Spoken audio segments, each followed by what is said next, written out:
Sakaling gerahin tayo ng ibang bansa, handa kaya ang mga Pilipino na lumaban para sa bayan?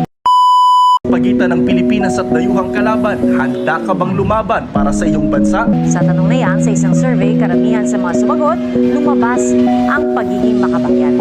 Nakatutok si Jonathan Anda. Sabi ng iba naming nakausap, Kahit ngayon, suntukan lang, pwede na. Kaming mga gwardiya, kasama kami pag civil war na. Makikipaglaban po ako para sa ating bansa Pilipinas.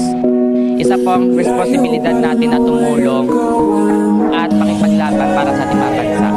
Laban po tayo. Hindi tayo pwedeng magpasakop sa kanila.